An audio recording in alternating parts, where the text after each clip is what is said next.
இந்த செய்தியை உங்களுக்காக வழங்குவது யூரோ குரூப் மலேசியா.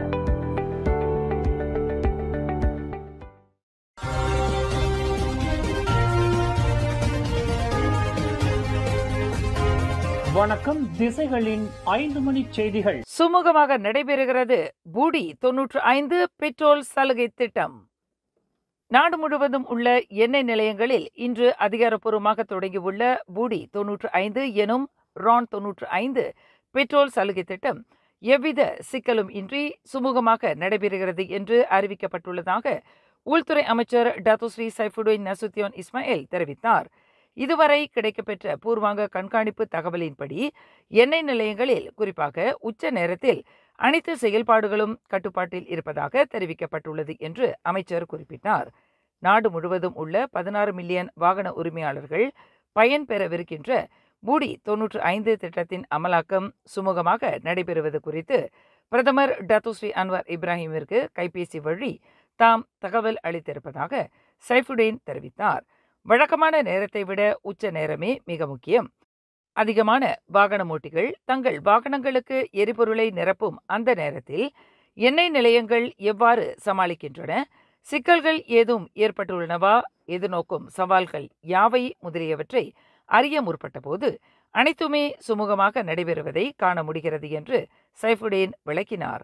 அந்த அளவிற்கு நன்கு திட்டமிட்ட நிலையில் பூடி 95 திட்டம் அமல்படுத்தப்பட்டுள்ளது என்று இன்று உள்துறை அமைச்சின் மாதாந்திர கூட்டத்திற்கு தலைமையேற்று உரையாற்றுகையில் சைஃபுடின் மேற்கண்டவாறு கூறினார். அனைத்து எண்ணெய் நிலையங்களிலும் வாகன ஓட்டிகள் தங்களின் மைகார்ட் அட்டையை பயன்படுத்தியே ரான் 95 பெட்ரோலை வாங்க முடியும் என்பதே பூடி 95 திட்டத்தின் பிரதான நோக்கமாகும். அந்த திட்டம் முதல் நாளிலேயே வெற்றி பெற்றுள்ளது என்று சைஃபுடின் பெருமிதம் தெரிவித்தார்.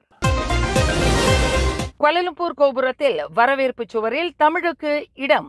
துணை அமைச்சர் தியோ கணபதிராவின் பெரும் முயற்சிக்கு வெற்றி. மலேசியாவின் தொலைத்தொடர்பு மற்றும் சுற்றுலா பயணிகளை வெகுவாக ஈர்க்கும் குவாலலம்பூர் மையப்பகுதியில் வீற்றிருக்கும் முனரா KL என்று அழைக்கப்படும் குவாலலம்பூர் கோபுரத்தின் வரவேற்பு சுவரில் பிற பிரதான மொழிகளுடன் தமிழ் மொழியும் இடம்பெறுவதற்கு ஆவணம் செய்யப்பட்டது. தொடர்புத்துறை துணை அமைச்சர் தியோ நீச்சிங் மேற்கொண்ட அதிரடி நடவடிக்கையின் விளைவாக 21 நாட்களிலேயே வரவேற்பு சுவரில் தமிழ் இடம்பெற்றது.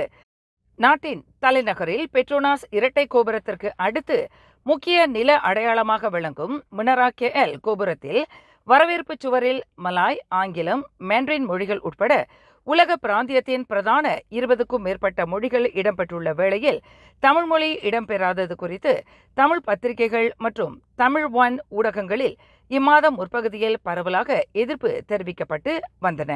கிள்ளான் நாடாளுமன்ற உறுப்பினர் வி கணபதிராவும் தமிழ் இடம்பெறாதது குறித்து கேள்வி எழுப்பியதுடன் தமது ஆட்சேபத்தையும் பதிவு செய்தார். இந்நிலையில் இவ்விவகாரத்தை நேரடியாக தொடர்புத்துறை துணை அமைச்சர் தியோ நீச்சிங்கின் கவனத்திற்கு கொண்டு சென்றார்.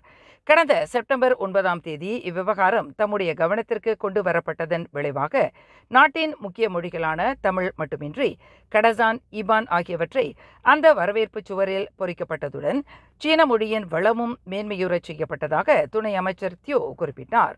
இன்று காலையில் முனரா KL கோபுரத்திற்கு வருகை புரிந்து தமிழ் உட்பட மேலும் புகுத்தப்பட்டுள்ள இதர மொழிகளை நேரடியாக பார்வையிட்ட தியோ பின்னர் உரையாற்றுகையில் மேற்கண்டவாறு கூறினார். இந்நிகழ்வில் Klang MP we Ganapathi Rao, முனரா KL கோபுரத்தை நிர்வகித்து வரும் ஒப்பந்த நிறுவனமான LSH கேபிட்டல் பெர்ஹாட்டின் நிர்வாகம் சாராத தலைவர் தான் ஸ்ரீ டத்தோஸ்ரீ லிம் கெங் செங், LSH கேபிட்டல் பெர்ஹாட்டின் தலைமைச் செயல்முறை அதிகாரி கைரில் ஃபைசால் ஒஸ்மான், தொடர்புத்துறை அமைச்சின் பிரதிநிதிகள் மற்றும் ஊடகவியலாளர்கள் ஆகியோர் கலந்து கொண்டனர்.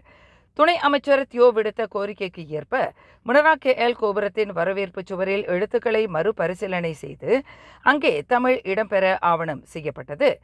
மலேசியாவில் தமிழ் முக்கிய மொழி மட்டுமன்றி அரசாங்கத்தால் அங்கீகரிக்கப்பட்ட மொழியாகும். மலேசிய கலாச்சார பாரம்பரியத்தின் முன்னணி மொழியாக தமிழ் விளங்குகிறது என்று தியோ வர்ணித்தார். எந்தவொரு விவகாரமாக இருந்தாலும் மடானி மலேசியாவின் உணர்வுடன் தீர்க்கும் வல்லமையை நடப்பு அரசாங்கம் கொண்டுள்ளது என்பதையே இந்த நடவடிக்கை பிரதிபலிக்கிறது என்று தியோ பெருமிதம் தெரிவித்தார். மலேசியா விடுத்துள்ள அதிகாரப்பூர்வ அழைப்பை தொடர்ந்து அடுத்த மாதம் 47வது ஆசியான் மாநாட்டில் கலந்து கொள்வதற்காக குவாலலம்பூருக்கு வருகை புரியவிருக்கும் அமெரிக்க அதிபர் டொனால்ட் ட்ரம்ப் வருகையை எதிர்த்து தலைநகரில் மிகப்பெரிய ஆர்ப்பாட்ட நடவடிக்கையில் ஈடுபடுவதற்கு பாஸ் கட்சி திட்டமிட்டுள்ளது. டிரம்பின் வருகைக்கு முன்னதாகவே விரைவில் இந்த ஆர்ப்பாட்ட நடவடிக்கை நடைபெறும் என்று பாஸ் கட்சியின் பொதுச் செயலாளர் தகியுடின் ஹசன் தெரிவித்தார். அந்த வல்லரசு நாட்டின் தலைவரால் மேற்கொள்ளப்படுவதாக கூறப்படும் கட்டவிழ்க்கப்பட்ட அட்டூழியங்களை எதிர்த்து நடத்தப்பட்டு வரும் போராட்டங்களுக்கு ஆதரவு தெரிவிக்கும் நடவடிக்கையில் ஒரு பகுதியாக டிரம்பின் வருகையை பாஸ் கட்சி முழுவீச்சாக எதிர்க்கவிருக்கிறது என்று தகியுடின் குறிப்பிட்டார். இந்த ஆர்ப்பாட்டத்தில் பாஸ் கட்சி மட்டுமின்றி மனித அடக்குமுறையை எதிர்த்து அமைதியை நேசிக்கும் நாடு முழுவதும் உள்ள பல்வேறு இயக்கங்களும் பங்கு கொள்ளும் என்று தாம் நம்புவதாக அவர் தெரிவித்தார். அரசாங்கம் அறிவித்திருப்பதைப் போல பூடி 95 எனும் சலுகை விலையில் ரான் 95 பெட்ரோலை பெறுவதற்கு ஒருவருக்கு இருக்க வேண்டிய தகுதி அவர் மலேசிய பிரஜையாக இருக்க வேண்டும். அதேவேளையில் மலேசியாவின் செல்லத்தக்க வாகனமோட்டும் லைசன்ஸை கொண்டிருக்க வேண்டும் என்று போக்குவரத்து அமைச்சர் ஆந்தனி லாக் தெளிவுபடுத்தினார்.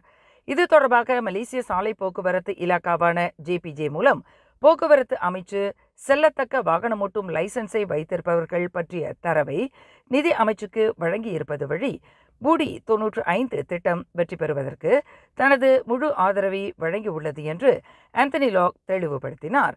ஜேபிஜே தரவு தளத்தின் மதிப்பாய்வின் முடிவுகளின்படி கிட்டத்தட்ட 17 மில்லியன் பூடி 95 பெறுநர்களில் சுமார் 0.88 விழுக்காட்டினர் உண்மையிலேயே சலுகை விலையில் பெட்ரோல் 95 பெட்ரோலை பெறுவதற்கு தகுதி பெற்றுள்ளனர். ஆனால் அவர்கள் தங்களின் வாகனமோட்டும் லைசன்ஸை புதுப்பிக்காமல் இன்னமும் பழைய அடையாள கார்டு எண்ணிலேயே இருக்கின்றனர். இதன் காரணமாகவே அவர்கள் பூடி 95 பெட்ரோலை பெறுவதில் சிக்கல் ஏற்பட்டுள்ளதாக ஆந்தனி லாக் விளக்கினார். சட்டவிரோத நில பயன்பாடு மூலம் லட்சக்கணக்கான ரிங்கிட்டை ஈட்டியதாக சந்தேகிக்கப்படும் மூசாங்கிங் டுரியான் தோட்டங்களின் சட்டவிரோத நில குடியேற்றவாசிகள் உட்பட 5 மலேசிய ஊழல் தடுப்பு ஆணையமான SPRM கைது செய்தது. பஹாங் மாநிலத்தில் உள்ள ஒரு மாவட்டத்தில் அரசாங்கத்திற்கு சொந்தமான பாதுகாக்கப்பட்ட வனப்பகுதியில் அத்துமீறி நுழைந்து மூசாங்கிங் டுரியான் மரங்களை நடவு செய்து அதன் வாயிலாக கிடைக்கப்பெற்ற பணத்தை சட்டவிரோத பண மாற்றத்திற்கு பயன்படுத்தியதாக கூறப்படும் ஒரு தோட்ட பணியாளர் உட்பட 5 இன்று குவாந்தான் மேஜிஸ்ட்ரேட் நீதிமன்றத்திற்கு கொண்டு வரப்பட்டனர்.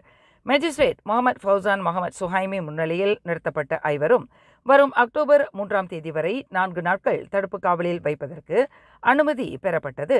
40க்கும் 60க்கும் இடைப்பட்ட வயதுடைய அந்த 5 நேற்று பஹாங் ரவுப் SPRM அலுவலகத்திற்கு வரவழைக்கப்பட்டு விசாரணைக்கு பின்னர் கைது செய்யப்பட்டதாக SPRM வட்டாரங்கள் தெரிவித்தன. கடந்த 2024ஆம் ஆண்டிலிருந்து 2025ஆம் ஆண்டு வரை இவர்கள் அனைவரும் மூசாங்கிங் டுரியான் மரங்களின் விளைச்சலில் கிடைக்கப்பெற்ற பணத்தை சட்டவிரோத நடவடிக்கையில் ஈடுபட்டு வந்ததாக கூறப்படுகிறது. பூடி 95 பெட்ரோல் விற்பனை திட்டத்தை செயல்படுத்துவதற்கு பயன்படுத்தப்படும் கட்டமைப்பு முறையானது சைபர் அச்சுறுத்தல்களிலிருந்து பாதுகாப்பானதாகும் என்று அரசாங்கம் உத்தரவாதம் அளித்திருப்பதாக இலக்கவியல் அமைச்சர் கோவிந்த் சிங் தியோ கூறினார். பூடி 95ஐ செயல்படுத்துவதில் கட்டமைக்கப்பட்ட அமைப்பு முறையானது முழுக்க சைபர் பாதுகாப்பு அம்சம் பொருந்தியதாகும். எதிர் விளைவுகளை, குறிப்பாக சைபர் தாக்குதல்களை துரிதமாக முறியடிக்கக்கூடிய அம்சங்கள் பொருத்தப்பட்ட நிலையில் நீடித்த ஆய்வுக்கு பின்னரே பாதுகாப்பான கட்டமைப்பு முறை ஏற்படுத்தப்பட்டதாக கோவிந்த் சிங் குறிப்பிட்டார். டிஜிட்டல் மயமாக்கலின் அனைத்து அம்சங்களிலும் பிரதமர் அளித்திருந்த முன்னுரிமை பாதுகாப்பு அம்சமே. அந்த வகையில் பூடி 95 திட்டத்திலும் பாதுகாப்பு அம்சங்களுக்கு அதீத முன்னுரிமை வழங்கப்பட்டுள்ளதாக கோவிந்த் சிங் தெரிவித்தார். இன்று கோலாலம்பூரில் மலேசிய அனைத்துலக வர்த்தக கண்காட்சி மையத்தில் சைபர் டிஜிட்டல் சேவை பாதுகாப்பு மீதான ஆசிய கண்காட்சி மற்றும் மாநாட்டை அதிகாரப்பூர்வமாக தொடக்கி வைத்த பின்னர் செய்தியாளர்களிடம் பேசுகையில் கோவிந்த் சிங் இதனை குறிப்பிட்டார்.